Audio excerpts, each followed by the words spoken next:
샬롬. 오늘 2월 마지막 주일입니다. 이렇게 2월도 우리의 삶의 뒤안길로 조금 지나면 사라지게 됩니다. 그리고 이제 새봄이 다가오는 이제 3월을 맞이하게 되는데요. 여러분, 이 길고 길었던 이 추운 겨울은 이렇게 반드시 지나가고 새로운 봄이 오듯이 하나님께서 꽁꽁 얼어붙은 우리의 마음을 이 새봄에 아주 그냥 살살 다 녹여주시고 정말 온유하고 유순한 마음으로 험한 세상 하나님 바라보며 살아가게 하실 줄 믿습니다. 우리 지난 시간에 이어서 계속해서 우리 하나님 말씀 보는데요. 말씀 보기 전에 요즘 우리 젊은 친구들 표현들하고 아주 핫한 아주 핫한 그러한 뭐라고 해야 되나요? 그러한 물건은 아니고 이거 뭐라고 해야 되죠? 아무튼 아주 핫한 것이 있습니다. 바로 뭐냐면은 여러분 들어보셨죠? 지난 1월 달부터 열풍은 아니고 아무튼 새로운 기대를 갖게 하는 것이 있습니다. 바로 챗 GPT라는 것입니다. 챗 GPT. 제가 살펴보니까요. G는 제너레이트라고요. 제너레이트. 그리고 P는 프리 트레인드. 그리고 T는 트랜스포머. 그러니까 사전에 프리니까요. 사전에 훈련되어져서 생성된 변환기. 어떤 변환기냐면은 챗할 수 있는 변환기. 이렇게 설명하니까 여러분 너무 어렵지 않습니까? 그냥 저는 간단하게 인공지능을 탑재한 챗봇 아시죠? 챗봇이라고. 그러니까 우리가 뭐 이렇게 문의하거나 또 궁금한 거 있을 때 우리 챗봇을 통하여서 이렇게 간략하게 물어보면 이렇게 이렇게 대답해 주지 않습니까? 그런데 그것보다는 훨씬 더 차원이 높은 고차원적인 질문을 해도 대답을 해준다고 합니다. 인공지능을 탑재를 해가지고. 그래서 우리 핸드폰에 있는 우리 아이폰에 있는 시리나 또는 안드로이드 폰, 갤럭시에 있는 빅스비 같은 것들은 그냥 오늘 날씨 어때? 또 음악 들려줘 이 정도 이렇게 간단한 것을 갖다가 명령하면은 실행하지만은 이 챗 GPT는 보다 더 고차원적인 거. 한강의 기적은 언제 일어났으며, 그리고 그 원인은 무엇이며, 그리고 그 과정은 무엇이며, 그 결과는 무엇일까? 이런 거 있지 않습니까? 좀 더 어려운 그런 질문들을 갖다가 답을 아주 간명하고 아주 간결하게 그렇게 해준다고 합니다. 심지어는 로스쿨 시험 문제를 이렇게 내줬더니 그것도 전부 다 어때요? 풀 정도로 아주 대단한 능력을 가진 그러한 인공지능 프로그램이라고 합니다. 그래서 이것이 이제 얼마 전부터 나온 이후로 2달 만에 지금 한 1억 명 정도 사용자가 늘었다고 하지 않습니까? 그러니까 이것이 나오면서 가장 좀 이렇게 긴장을 갖게 하는 그 직업군이 있다고 합니다. 주로 전문직에 종사하시는 그런 분들이 좀 더 이렇게 좀 긴장을 많이 하고 있다고 합니다. 왜냐면은요, 법률 상담도 이 챗 GPT를 통하여서 하면은 방향을 좀 알 수 있고요. 그렇기 때문에 우리 변호사 하시는 분들이 긴장을 할 수밖에 없죠. 그리고 투자 상담 같은 것도 투자 상담 같은 것도 이 챗 GPT를 통하여서 하면은 금방 또 해결될 수 있는 그런 여건들이 또 있기 때문에 투자를 갖다가 투자를 전문적으로 상담해 주시는 분들도 좀 어려워질 것 같고, 그리고 또 의료 상담도 가능하다고 하더라고요. 진짜 이 GPT가 나옴으로 인해서 다시 한번 뭔가 획기적인 우리 삶 속에서의 어떤 변화. 과거 우리 아이폰이 딱 나왔을 때 그때도 어때요? 우리의 삶 속에 우리가 가지고 다니면서 전화도 하고, 그리고 지금은 거의 이거 없으면 안 될 정도로 우리 삶에 아주 밀착되어 있는 아주 중요한 도구가 되지 않았습니까? 이 챗 GPT도 아마 그렇게 되지 않을까 라는 것 때문에 앞으로 이 우리의 삶에 있어서의 어떤 변화를 모색하고 또 우리의 삶의 환경을 좀 이렇게 바꿔줄 수 있는 그 대안으로 엄청나게 지금 핫하게 떠오르고 있는 것이 바로 이 챗 GPT라고 하더라고요.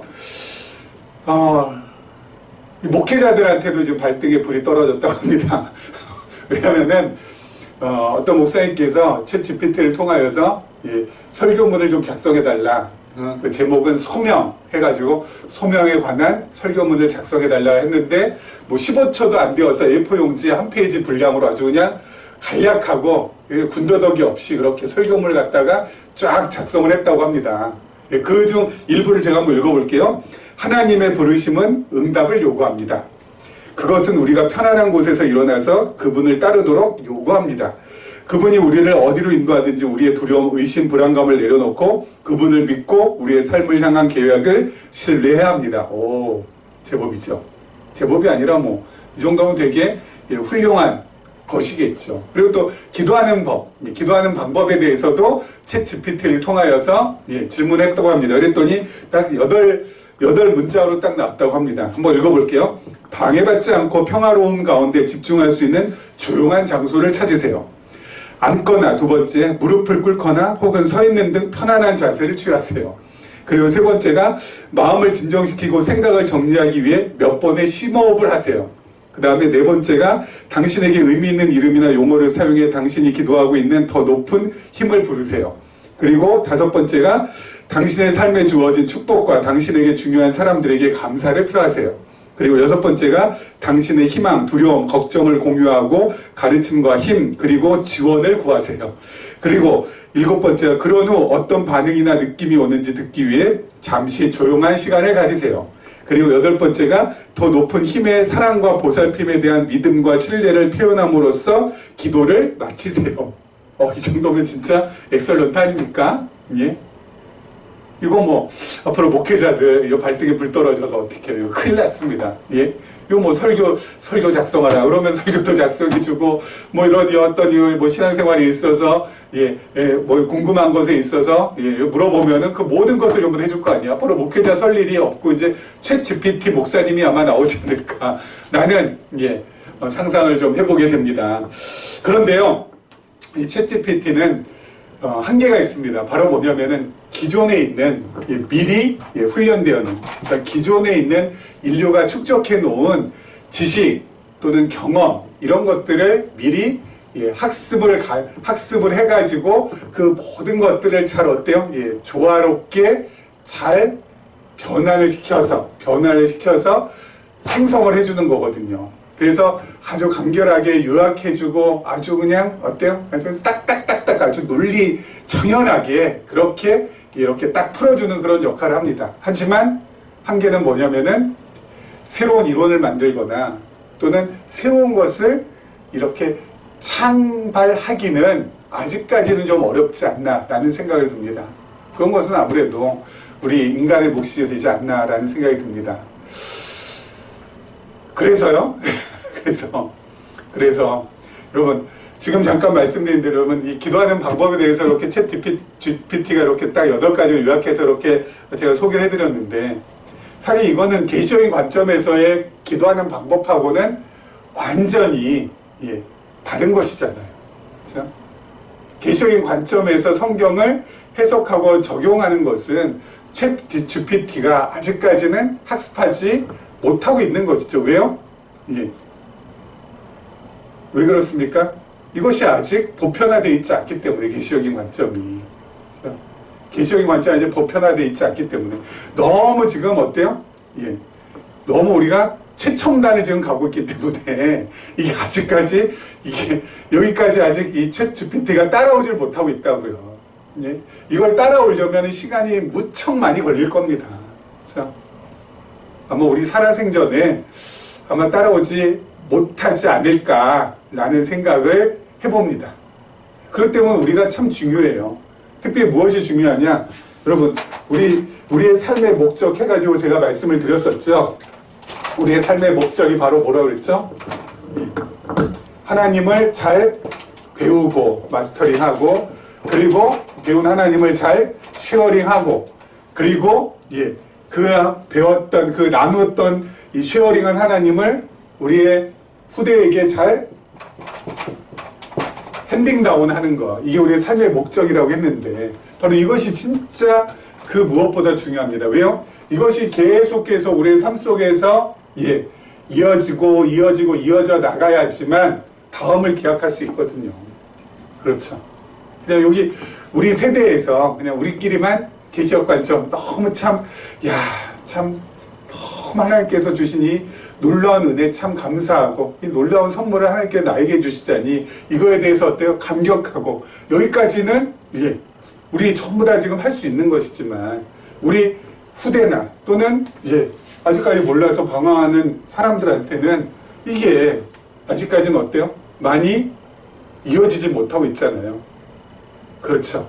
그래서 여러분 이걸 우리가 계속 해야지 이게 계속 계시의 관점이 어때요? 이어져 나갈 것이고 그렇게 끊이지 않게 이어져 나간다면은 다음을 기약할 수 있다고요. 챗 GPT가 학습할 수 있는 기회를 가질 수 있게 된다고요.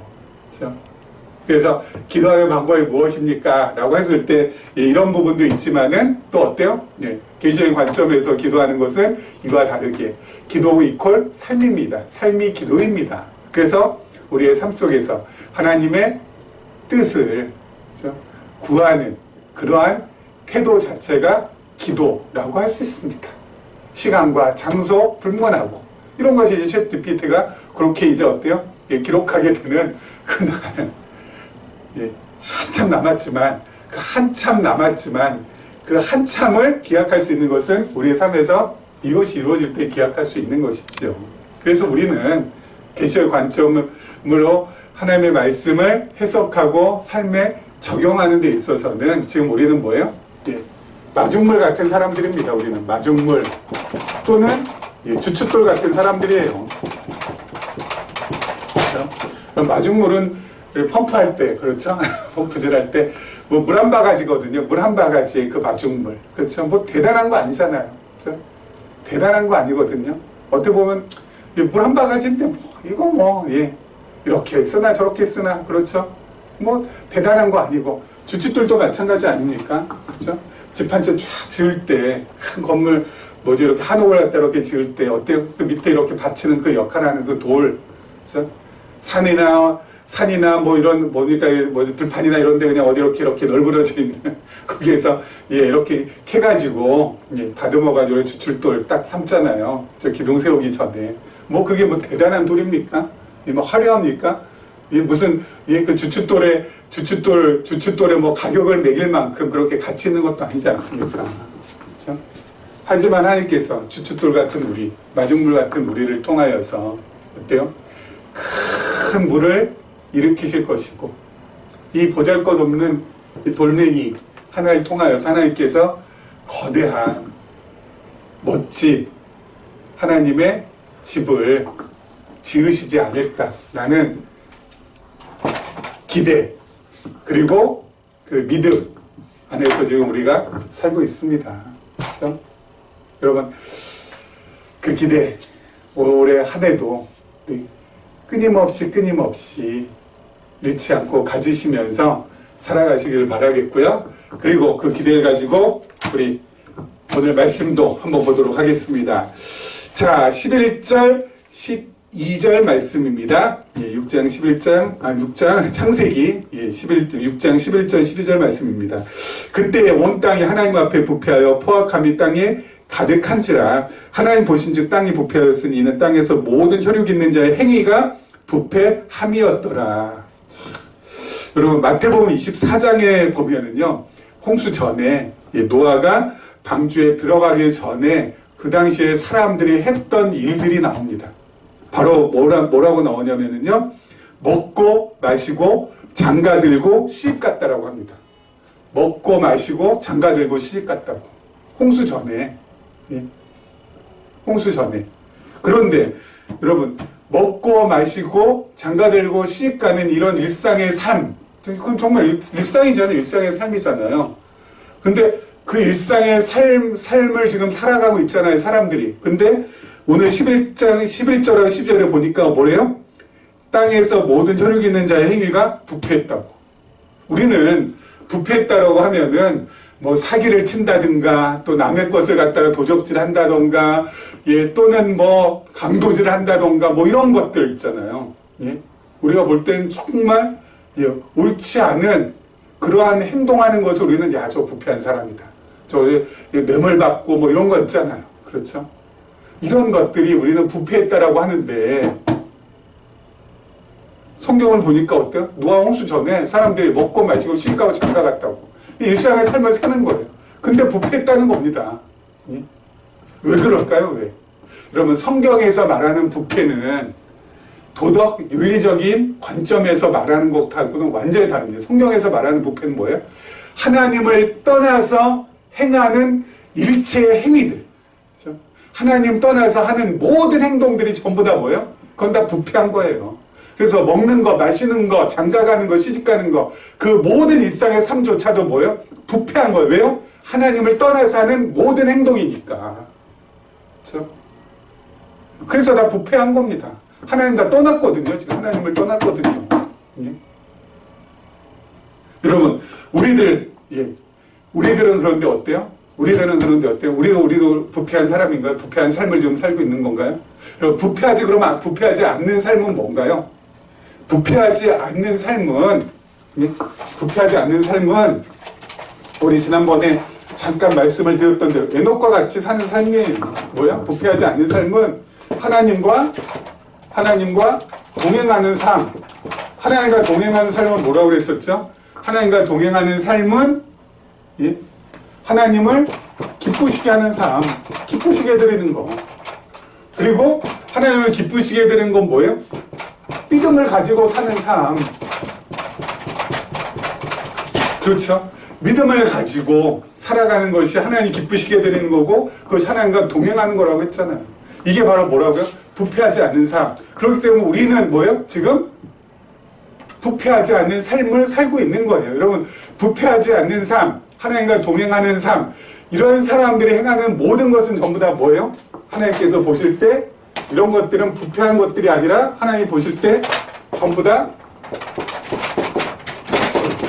의롭다 하시는 거라고요. 의롭다 하시는 거. 우리는 먹고 마시는 것도 하나님 볼 때는 의롭다고 하시고 그리고 장가가고 시집가는 것도 뭐예요? 의롭다고 하신다고요. 그렇죠? 하나님 보시기에 하나님 우리는 어때요? 떠난 사람이 아니니까 하나님께 속한 사람이고 하나님의 자녀들이니까 어떻게 우리가 하나님께 속하게 되고 하나님의 자녀가 됐어요? 진리의 영이신 성령께서 오셔서 우리를 죄악의 물 가운데서 건져내어서 구원의 방주신 예수 그리스도께로 들려 보내주셨잖아요. 그렇기 때문에 우리가 어때요? 죄악의 물에서 있는 부패한 사람들이 아니라 구원의 방주 안에 있는 하나님의 자녀들이라고. 그렇기 때문에 어때요? 의로운 사람들이에요. 의로운 사람들. 그렇죠? 물론 우리가 죄 지을 때도 있죠. 예? 죄를 지을 때도 있습니다. 그래서 여러분 우리는 어떻게 보면 역설 안에 살아가는 사람이에요. 무슨 뜻이냐면요. 무슨 역설이냐면요. 우리는 죄인이자 의인이고요. 또 우리는 의인이자 뭐예요? 죄인이에요. 여러분 하나님께서 우리로 하여금 이렇게 만들어 두신 이유가 있습니다. 우리는 죄인이자 의인이죠. 그리고 의인이자 죄인입니다. 여러분 우리는 죄인이자 의인이기 때문에 어때요? 우리는 죄인인데 또 어때? 하나님께서 의롭게 해주신, 그렇죠? 우리 죄를 구할 때마다 하나님께서 우리를 용서해 주시고 의롭게 해주시는 의인이잖아요. 그렇기 때문에 우리는 절망할 수 없고요. 우리는 의인이자 또 죄인입니다. 그렇죠? 그렇게 참 감사하다 이렇게 하지만은 어때요? 의인이지만 또 다른 죄인일 때 우리는 교만할 수가 없다고요. 그렇죠? 요 안에. 그렇죠? 그러니까 우리는 절망할 수도 없고. 왜요? 죄인이자 의인이니까. 그렇죠? 죄인이지만 우리는 의인이니까 절망이 안 되는 거고 그리고 또 뭐요? 의인이자 죄인이니까 우리는 어때요? 교만할 수도 없는 거예요. 늘 이 안에서 하나님께서 어때요? 균형을 잘 맞춰 살아가게 하세요. 그렇죠? 너무 다운도 안 되고 업도 안 되고, 그렇죠? 딱 적당하게. 그래서 우리 안에 하나님께서 죄를 거두어가지 아니하시고 우리 안에 어때요? 죄를 그대로 두신 거라고요. 하나님의 자녀가 되었음에도 불구하고 예수 그리스도로 인하여서 우리가 죄를 사함 받았음에도 불구하고, 그렇죠? 마치 배가 있으면 큰 배가 있으면요, 배 안에는 평형수라는 것이 있다고 합니다. 그렇죠? 이 평형수가 없으면은 배는 어때요? 움직이지를 못한다고 합니다. 이 평형수가 어떤 역할을 하냐면은 배에 짐을 싣잖아요. 그렇죠? 배에 짐을 싣고 이 배를 갖다가 하역을 하게 되면은 배가 어떻게 될까요?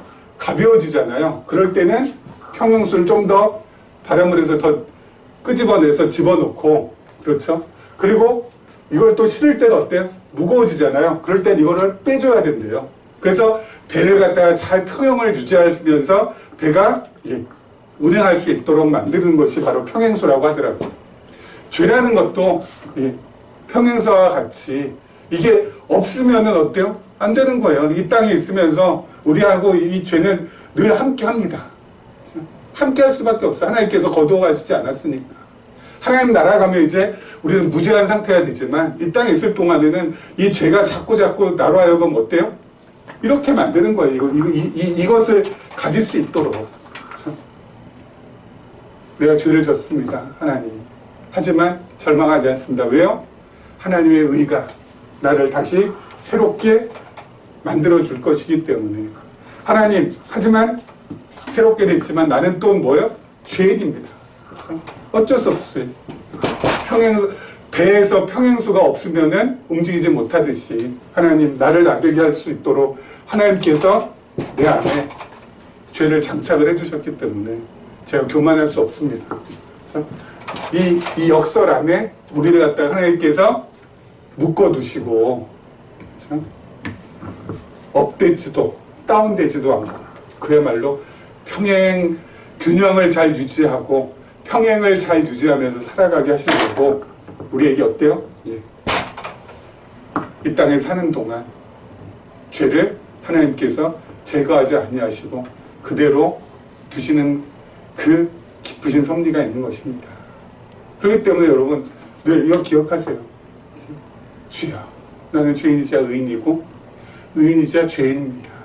주여, 내가 교만하지도 절망하지도 않도록 정말 하나님 안에서 잘 균형 잡힌 믿음의 삶을 살아갈 수 있도록 하나님 나를 붙들어 주시길 원하나이다 라는 소망을 하나님께 바라며 살아가시면은 이거가 되는 겁니다. 최고가 되는 겁니다. 하나님 앞에서. 자, 그 다음 절 한번 보도록 하죠. 그 다음 절입니다. 13절. 하나님이 노아에게 이르시되 모든 혈육 있는 자의 포악함이 땅에 가득하므로 그 끝날이 내 앞에 이르렀으니 내가 그들을 땅과 함께 멸하리라. 너는 고페르 나무로 너를 위하여 방주를 만들 때 그 안에 칸들을 막고 역청을 그 안팎에 칠하라. 네가 만들 방주는 이러하니 그 길이는 300규빗, 너비는 50규빗, 높이는 30규빗이라. 거기에 창을 내되 위에서부터 한 규빗에 내고 그 문은 옆으로 내고 상중하 3층으로 할지니라. 내가 홍수를 땅에 일으켜 무릇 생명의 기운이 있는 모든 육체를 천하에서 멸절하리니 땅에 있는 것들이 다 죽으리라. 자, 여러분, 하나님을 떠난 사람은 결국 포악만 남게 되죠. 포악. 그렇죠? 포악할 때 포자가 사나울 포자고 악할 악자입니다. 그렇죠? 사납고 악한 것만 남게 됩니다. 당연하죠. 왜요? 하나님 떠나면은 늘 말씀드렸잖아요. 그렇죠? 하나님 떠나면은 인간이 가장 먼저 무엇을 추구하게 된다고요? 물질을 추구하게 됩니다. 그렇죠? 하나님 떠나면 첫째, 이 물질을 어때요? 물질에 대한 탐욕. 그 다음에 물질 전부 다 가진 다음에 어때요? 이 권력을 또 탐하죠. 그리고 세 번째가 쾌락을 탐합니다. 여러분, 물질 탐하고 권력 탐하고 쾌락 탐하는 사람에게 남는 것은 바로 뭐밖에 없어요? 예? 이거 하는 사람에게 남는 것은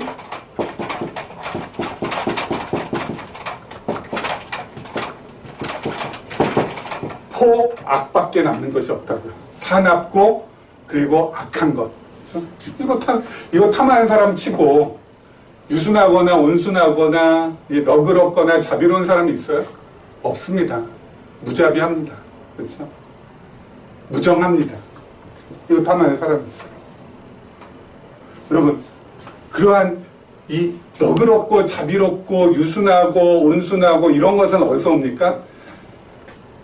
심령이 평안한 사람한테 오죠. 여러분, 심령이 평안한 사람에게 오는데 그 심령이 평안하려면 어떻게 해야 돼요? 믿음을 가져야 돼요. 누구를 향한? 하나님을 향한 믿음이 있어야 되고요. 그리고 그 믿음은 어디서부터 주어져요? 하나님을 아는 것으로부터. 그렇죠? 하나님을 깨닫는 것으로부터. 그 하나님을 알고 깨닫게 하는 건 누가 하시는 거예요? 인간 스스로의 노력과 열정을 가지고 어린 반푼어치도 없죠. 누가 하시는 거예요? 성령께서. 하나님께서 해주시는 거예요. 그런 루트가 끊겨 있기 때문에 사람은 어때요? 흉파할 수밖에 없습니다. 그런 루트가 아니라 하나님 떠났는데 뭐 하나님 떠났는데 하나님께 붙어 있어야 하나님을 알게 되고 배우게 되고 깨닫게 되어서 어때요? 믿음을 가질 수 있는 것이고 그 믿음이 나의 마음을 어때요? 아까 말씀드린 대로 균형 잡히게 만들어주고 그래서 평평하게 만들어서 평심을 가질 수 있도록 해주어서 그 평안함 가운데서 무엇이 나온다고요? 흉포하고는 전혀 반대되는, 포악하고는 전혀 반대되는 유순하고 온순하고 온유하고 너그럽고 자비롭고 여유있고 이게 나오는 거거든요. 근데 뭐 떠났는데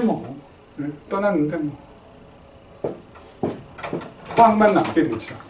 자, 그런데요, 하나님께서 아담이 타락한 이후에 사람들이 포악할 줄 모르셨을까요? 아셨잖아요. 포악할 줄 아셨음에도 불구하고 어때요? 언약의 계보는 계속 어때요? 이어져 오잖아요. 그렇죠.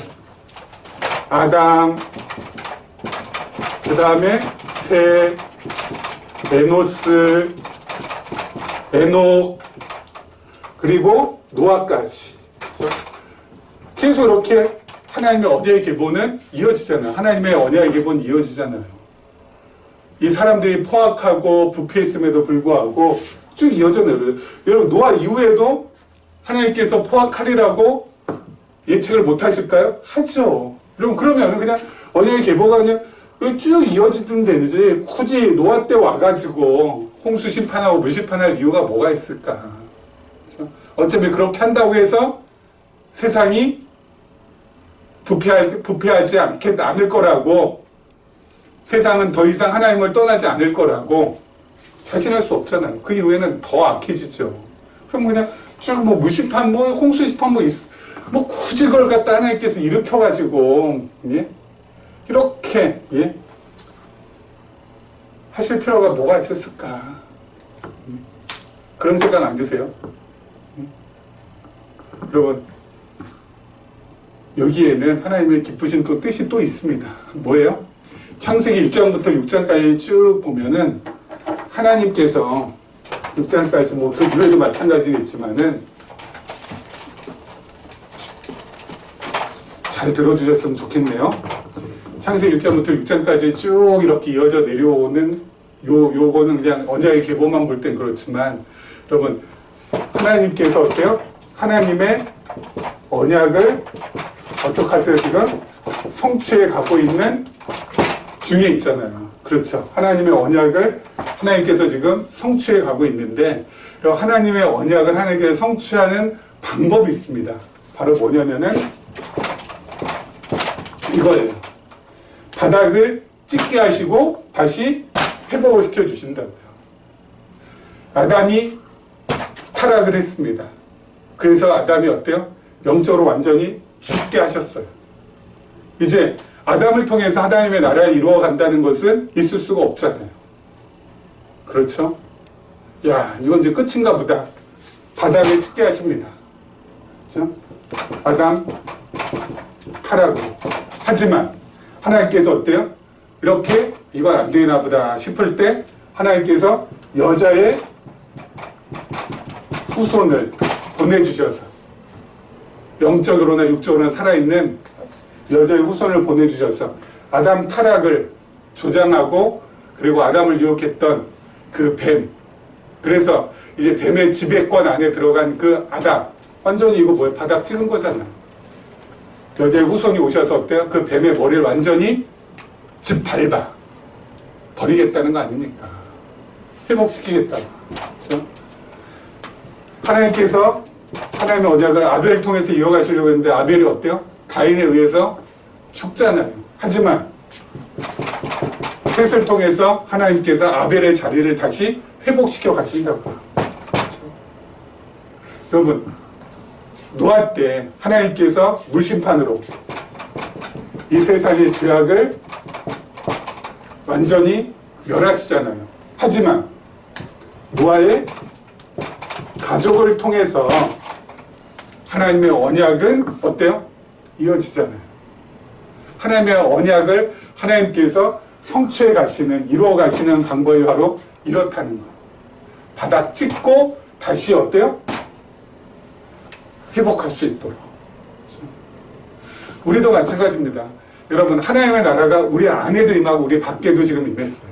그 하나님의 나라가 이루어지는 방법, 우리 안에서 이루어지는 방법은 뭐예요? 우리의 빨간색으로 우리의 옛사람이 어때요? 우리 안에서 죽어야 되고, 그리고 새 사람이 우리 안에서 살아나는 방법으로 우리 안에 하나님의 나라가 이루어져요.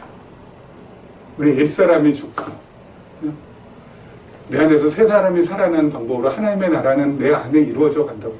그 옛사람 죽이는 것은 누가 하시는 거야? 하나님께서 하시는 거고, 새 사람 살아나게 하시는 것도 하나님께서 하시는 거예요. 하나님의 나라는 하나님의 나라는 이렇게 하나님께서 이루어 가신다고요. 그렇죠? 그리고 우리 밖에서는 하나님께서 우리에게 공고한 환경을 주시지만 다시 어때요? 공고를 형통으로 또 바꿔주셔서 회복시켜 주시기도 하시잖아요. 그러면서 하나님의 나라를 우리 밖에 이루어 가신다고요. 여러분, 하나님께서 왜 이런 방법을 왜 쓰실까요? 왜 이렇게 하실까요? 예?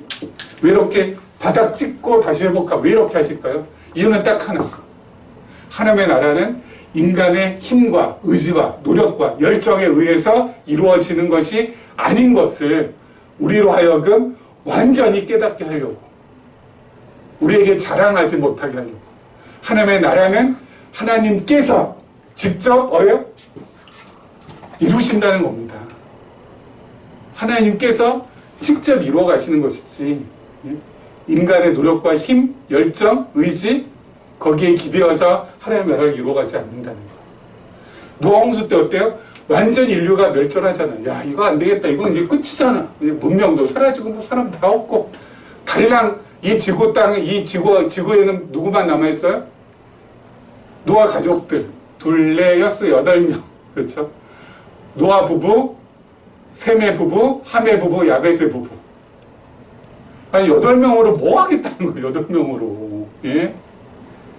전 세계에 8명밖에 안 남았는데 8명으로 뭐가 되겠어요? 예? 그럼에도 불구하고 하나님께서는 요 8명의 식구를 통하여서 하나님의 나라를 어때요? 이루어 가신다고요. 그렇기 때문에 인간이 대단하다. 인간 진짜 멋지다. 최고다. 말할 수 없다고요. 하나님께서 하시는 것이구나. 우리 딱 다물게 하시고, 와, 하나님께서 하나님의 나라를 이루어 가십니다. 그 나라를 우리가 투쟁해서 쟁취하는 것이 아니라 그 나라를 거저 선물로 하나님께서 주셨습니다. 그래서 지금 제가 하나님 나라 안에 거하고 있습니다. 하나님 감사합니다. 그 나라에 희락도 있고 그리고 평강도 있고 하나님께서 주시는 의로움도 있습니다. 안식도 있습니다. 하나님 그 나라를 누리며 살게 하여 주심을 감사합니다. 이 고백 외에는 우리가 할 것이 무엇이 있겠습니까? 이걸 마지막 주라고 했죠. 3월을 맞이하면서 그 하나님,